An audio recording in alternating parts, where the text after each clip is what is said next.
তোমরা যদি চাও তাহলে তোমাদের পেজও আমার মতো তাড়াতাড়ি গ্রো করতে পারে। আমার যে মেইন পেজটা ছিল ওটা কিন্তু মাশাআল্লাহ আলহামদুলিল্লাহ যে খুব তাড়াতাড়ি গ্রো করছিল। তো চলে গেছে, যাক সমস্যা নাই। যেটা কপালে ছিল না সেটা আমি চাই না। কিন্তু দেখো আমার নতুন পেজটাও কিন্তু আলহামদুলিল্লাহ গ্রো করতেছে।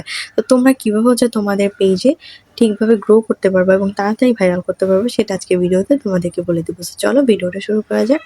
তো হ্যালো এভরিওয়ান, আসসালামু আলাইকুম। কেমন আছেন আপনারা সবাই? আশা করি আপনারা সবাই ভালো আছেন। আল্লাহর রহমতে আমিও ভালো আছি। তো আজকের টপিকটা কি নিয়ে তো ফার্স্টেই বললাম, যদি ভিডিওটা ভালো লাগে থাকে অবশ্যই ভিডিওটা শেয়ার দেন।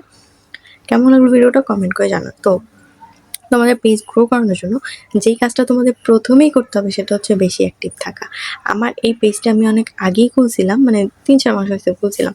কিন্তু আমার যে তখন মেইন পেজটা ছিল আমি আমার সমস্ত সময় মেইন পেজে দিতাম, যার জন্য এই সব পেজগুলো মানে ছোট ছোট যে পেজগুলো আমার আছে এগুলোতে আসলে ওইভাবে সময় দিতে পারতাম না, ঠিক আছে?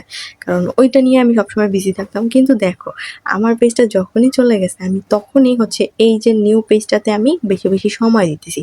আর তার ফল দেখো, এখন আমার পেজ কিন্তু একদিনে হচ্ছে তোমার ২,০০০ ফলোয়ার বাড়ছে, ঠিক আছে? একদিনের মধ্যে ১ থেকে ২ দিনের মধ্যে ২,০০০ ফলোয়ার বেড়ে গেছে। ৩,০০০ প্রায় এখন ৪,০০০ এর দিক যাচ্ছে। কারণ যখন আমি এইটা শুরু করছিলাম তখন এটা ২,০০০ ফলোয়ার ছিল আর এখন দেখো ৬,০০০ ফলোয়ার হয়ে গেছে, ঠিক আছে? তাহলে চিন্তা করো যে আমি যখন এইটা অ্যাক্টিভ থাকা শুরু করলাম কতটা ভিউ আসতেছে এবং ভিডিও কিন্তু ভাইরাল হয়ে গেছে। একটা ভিডিও প্রায় ৩ লাখ এরকম ভিউ হয়ে গেছে, ৩ লাখের বেশি।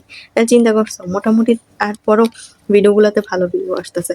তো সব থেকে বেশি যেটা ইম্পর্টেন্ট সেটা হচ্ছে অ্যাক্টিভ থাকা, যেটা তোমরা আমাকে দেখে বুঝো যে আমি ওই পেজ নিয়ে সময় দিতে পারতাম না বলে এগুলোতে সময় দিতে পারতাম না। কিন্তু যখনই আমি সময় দেওয়া শুরু করলাম জাস্ট ১ থেকে ২ দিনের মধ্যে ভিডিও ভাইরাল প্লাস হচ্ছে আমার ফলোয়ার্স অনেক বেড়ে গেছে। সো অ্যাক্টিভ থাকতে হবে সবার আগে। দেন তোমাকে যেই কাজটা করতে হবে সেটা হচ্ছে অবশ্যই রেগুলার, মানে টাইম টু টাইম ভিডিও দিতে হবে।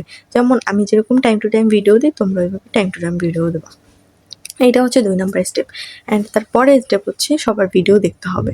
তোমার সামনে যে ভিডিওগুলো আসতেছে ফেসবুক সাজেস্ট করতেছে প্রত্যেকটা ভিডিও দেখো এবং দেখে সেইখানে ভিডিও রিলেটেড কমেন্ট করো। আলতু ফালতু কমেন্ট করলে হবে না, ভিডিও রিলেটেড কমেন্ট করতে হবে যেন না বোঝা যায় যে না তুমি ভিডিওটা দেখছো, দেখে যেটা বুঝছো সেইটা তুমি কমেন্টে জানাইছো। তো এইভাবে হচ্ছে কাজ করবা। এই আমি কিচ্ছু বলবো না, জাস্ট বলবো যে সব থেকে বেশি ইম্পর্টেন্ট অ্যাক্টিভ থাকা আর টাইম মতো ভিডিও দেওয়া। এই ২টা কাজ যদি ঠিকভাবে করতে পারো আর কিচ্ছু দেখতে হবে না, তুমি অবশ্যই সাকসেস হইতে পারবা ফেসবুকে। তো যাই হোক, আজকে ভিডিওটা ছিল এই পর্যন্তই। যদি আপনাদের ভিডিওটা ভালো লেগে থাকে অবশ্যই ভিডিওটা শেয়ার দেন। কেমন লাগলো ভিডিওটা কমেন্ট করে জানান। অ্যান্ড ধন্যবাদ সবাইকে আজকে ভিডিওটা দেখার জন্য। আল্লাহ হাফেজ, ভালো থাকবেন, সুস্থ থাকবেন।